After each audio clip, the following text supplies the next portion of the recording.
Fala, filhotes, vocês estão vivos? No vídeo de agora nós vamos falar um pouquinho sobre qual que é a lógica do pensamento crítico, né?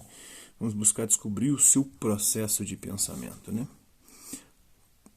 Qual que é a lógica do pensamento crítico? Pode-se relacionar a uma numerosa especificidade lógicas. A lógica clássica, a lógica booleana, a quântica, a sentencial e, por que não, a lógica de multivalores ou lógica de predicados também.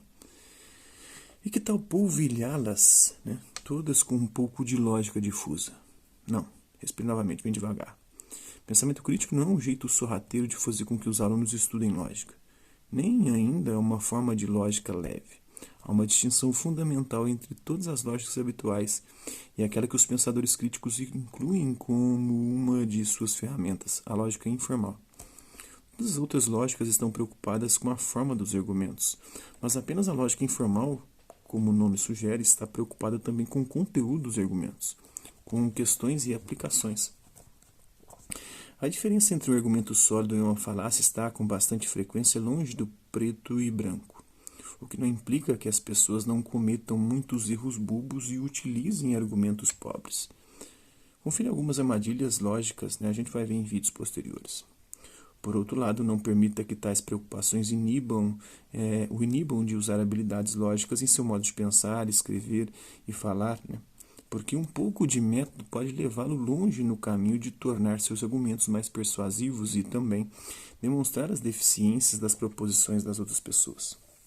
Os pesquisadores descobriram que muitas vezes, quando perguntadas, as pessoas não conseguem explicar de verdade a razão pela qual têm tal e tal ponto de vista, ou que acham que valeriam como comprovação adequada para essa visão. Ainda mais preocupante para a sociedade é que essas mesmas pessoas são extremamente relutantes em ter suas opiniões desafiadas. As habilidades de pensamento crítico são um antídoto para essa doença muito comum. Um direito primário e fundamental da ação mental consiste em uma tendência a generalizar. O sentimento tende a se espalhar, conexões entre sentimentos despertam outros sentimentos, sentimentos vizinhos são assimilados, ideias estão aptas a reproduzir-se. Essas são muitas formulações de uma lei do crescimento da mente. Quando uma agitação de sentimentos ocorre, temos uma consciência de ganho de experiência, segundo Charles Sanders Peirce, na sua Arquitetura das Teorias de 1891. A citação acima é sobre como construir sobre o que você já considera vital para o crescimento futuro. Mas ela traz problemas. Peirce, um filósofo americano do século XIX, também identificou 3 tipos de pensadores, que passo a resumir aqui, um tanto criativamente, como se segue. Os obstinados são pessoas que formam suas crenças pela rígida aderência a qualquer ponto de vista do qual mais gostaram originalmente, sejam quais forem as provas em contrário que lhes são apresentadas, ou até mesmo se as circunstâncias mudam. Se solicitados a justificar seu ponto de vista, podem ser muito minuciosos na busca de fatos para apoiá-lo, ao mesmo tempo em que se recusam a levar em conta qualquer coisa propensa a ir contra eles.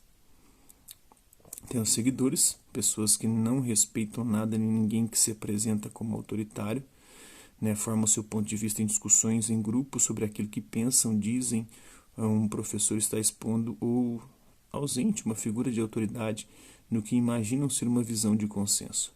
Quando procuram algo na internet, dirigem-se para a segurança representada pela Wikipédia, como eles imaginam, e relutam em consultar sites encabeçados por particulares. Essa espécie de pensadores, como diz Peirce, são membros úteis da sociedade, porque colaboram para a harmonia e coesão social, embora também possam ser encontrados incitando tiranos e minorias perseguidas.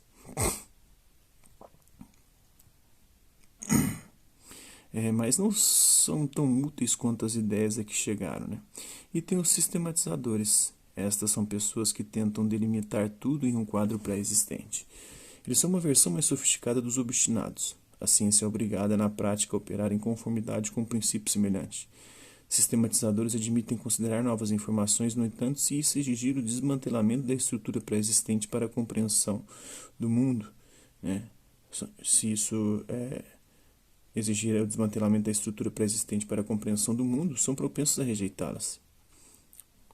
A gente vai ver isso também em vídeos e em aulas posteriores. Pode ler mais sobre como as pessoas processam informações para construir o conhecimento. De acordo com Peirce, a maneira inteligente de ver o mundo é aceitar que tudo o que você conhece pode estar errado e começar a partir do zero, se necessário. Ou mesmo eliminar todos os pontos de vista sobre uma questão desmantelada que não tenha deixado nenhuma hipótese de trabalho. Apenas um verdadeiro pensador crítico faria algo assim. Quase todos os professores de artes e ciências são flagrantemente vaidosos e derivam sua felicidade desse conceito, segundo Erasmo de Roterdã. São vaidosos, se acham demais e acham que sabem tudo, né? Inclusive a felicidade deles está nisso, né? De se achar demais, superior aos outros. Bertrand Russell atribui essa citação a Erasmo de Roterdã e compreendo por que ele gostava dela. Russell era um filósofo preparado para discutir visões impopulares, tais como de que a guerra é uma coisa ruim, e foi colocado na prisão por 2 vezes. Russell, rememorando, competiu com professores e pessoas em autoridade, mas o ponto é claro e aplica-se a todos. Bem poucos estão realmente abertos a novas ideias e muito menos têm capacidade de analisar criticamente, a menos que tenham assistido e realmente absorvido aulas de pensamento crítico. O filósofo norte-americano William James colocou uma questão semelhante ao reclamar que muitas pessoas pensam que estão pensando quando nada mais fazem do que meramente reorganizar seus preconceitos. Para pensadores críticos, discernir entre pensamento e preconceito é uma distinção vital a fazer, né? E o primeiro passo é cada vez mais conscientizar-se dos seus próprios preconceitos para tentar desconstruí-los, né? James também recomenda que em muitas áreas as pessoas devem decidir sua posição com base nos sentimentos, mesmo que não haja argumentos bons ou relevantes para apoiá-los. Quão lógico é isso? Bem, realmente nada.